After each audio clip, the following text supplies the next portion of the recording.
इससे पूर्व की क्लास में मैंने आपको जो है अलंकार के बारे में बताया था कि अलंकार किसे कहा जाता है, अलंकारों का काव्य में क्या महत्व है और अलंकार जो है काव्य के लिए क्यों आवश्यक है।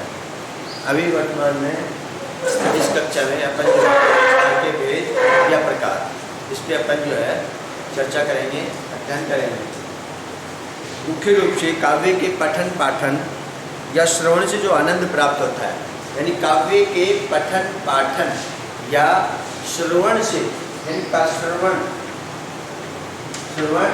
व काव्य के पठन पाठन, काव्य के पठन पाठन, काव्य के पठन पाठन या श्रवण से जो आनंद की प्राप्ति होती है उसमें भाषा का बड़ा महत्व होता है। भाषा शब्द में स्वरूप का ही दूसरा नाम है। यानी भाषा किसे कहते हैं कि भाषा जो है, भाषा शब्द में स्वरूप का ही दूसरा नाम है। भाषा को हम क्या कहेंगे, भाषा शब्द में स्वरूप का ही दूसरा नाम है। और शब्द जो है उसके दो रूप होते हैं। शब्द जो है, शब्द के दो रूप होते हैं। यानी क्या है कि भाषा शब्द में स्वरूप का ही दूसरा नाम है और शब्द के दो रूप होते हैं। एक उसका अक्षरात्मक रूप, यानी शब्द के दो रूप होते हैं। शब्द के दो रूप होते हैं। शब्द के दो रूप होते हैं। एक उसका जो है अक्षरात्मक रूप, अक्षरात्मक रूप। एक उसका जो रूप है, शब्द के दो रूप होते हैं जिसमें एक जो है अक्षरात्मक रूप है और दूसरा जो है उसका दूसरा जो रूप उसका वह है अर्थ में रूप, अर्थ में रूप। यानी शब्द के दो रूप होते हैं, एक अक्षरात्मक रूप और एक जो है अर्थ में रूप। अक्षरात्मक शब्द के रूप के आधार पर अलंकार का पहला भेद जो है वो होता है शब्दालंकार। क्योंकि शब्द जो है उस शब्द के दो रूप होते हैं। पहला रूप जो है वो अक्षर पे निर्धारित है, तो अलंकार का जो पहला जो भेद है वो भेद है शब्दालंकार। अलंकार का पहला जो भेद है वो है शब्दालंकार, जो भाषा के अक्षरात्मक रूप पर निर्धारित होता है। तो अक्षरात्मक रूप पर निर्धारित जो है वो होता है शब्दालंकार। तो अलंकार का जो है एक प्रकार होता है शब्दालंकार, जो भाषा के अक्षरात्मक रूप पर निर्भर करता है और शब्द में निहित और शब्द में निहित अर्थ, शब्द में निहित अर्थ को आधार बनाकर उसका दूसरा भेद होता है अर्थालंकार। यानी शब्द में निहित अर्थ को आधार बना करके अलंकार का दूसरा भेद है अर्थालंकार।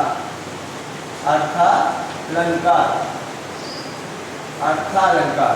तो हम यहाँ स्पष्ट रूप से ये कह सकते हैं कि अलंकार के मुख्य रूप से दो भेद होते हैं, जिसमें पहला है शब्दालंकार और दूसरा है उसमें अर्थालंकार।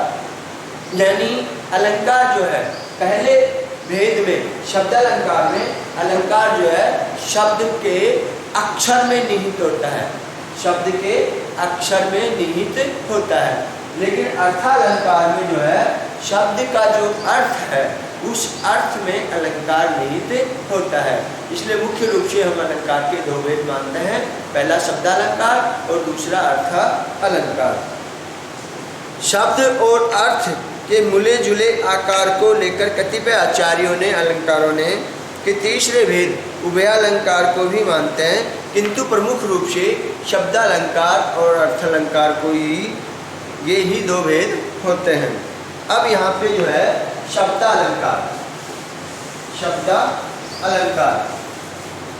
शब्दालंकार में जब शब्दों के प्रयोग से प्रयोग में कवि ऐसे कौशल का प्रयोग करे जिसमें चारुता या चमत्कार आए, तब शब्दालंकार होता है। यानी शब्दालंकार में कवि के द्वारा, शब्दालंकार में कवि के द्वारा ऐसे शब्दों का प्रयोग किया जाए जिससे काव्य में चारुता या चमत्कार की उत्पत्ति हो। यानी स्पष्ट है कि कवि के द्वारा ऐसे शब्दों का प्रयोग किया जा रहा है जिससे काव्य में जो है वो चारुता या चमत्कार उत्पन्न होता है। तो यहाँ शब्दों का प्रयोग किया जा रहा है, शब्द जो है उन शब्दों का प्रयोग किया जा रहा है, शब्दों का प्रयोग किया जा रहा है और शब्दों के कारण जो है काव्य में जो है चमत्कार और चारुता उत्पन्न होती है। तो इससे जो है काव्य की शोभा बढ़ती है, तो वहाँ शब्दालंकार होता है। उदाहरण के लिए अपन कह सकते हैं कि भगवान भक्तों की भयंकर बुरी प्रीति भगाई। उदाहरण के तौर पे हम कह सकते हैं, उदाहरण के तौर पे हम कह सकते हैं कि भगवान भक्तों की बुरी भगाइए,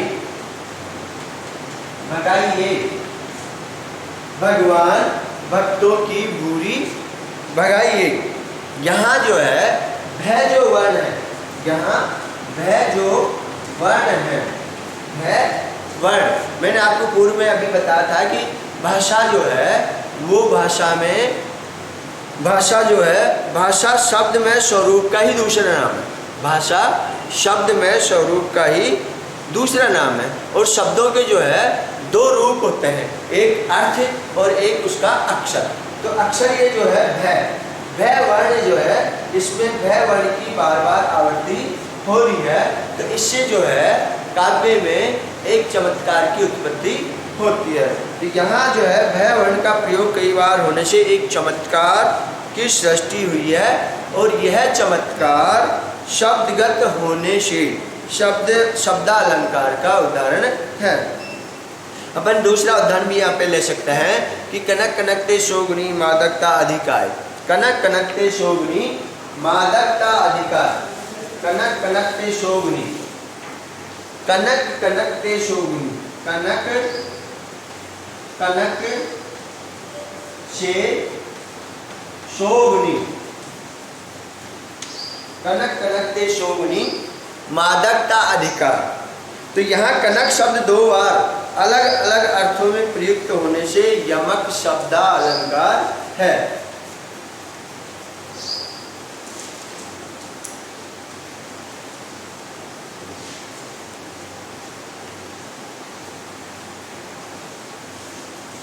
अब आकार अपन यहाँ जो है अर्थालंकार की बात करते हैं।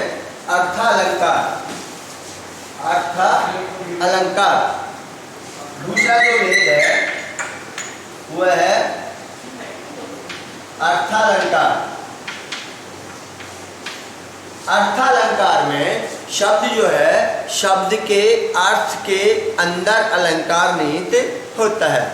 यानी अर्थालंकार जो है, अर्थालंकार में शब्द जो है उस शब्द का जो अर्थ है, शब्द का जो अर्थ है उस अर्थ के अंदर अलंकार निहित होता है। तो ये वहाँ पे जो है अर्थालंकार होता है।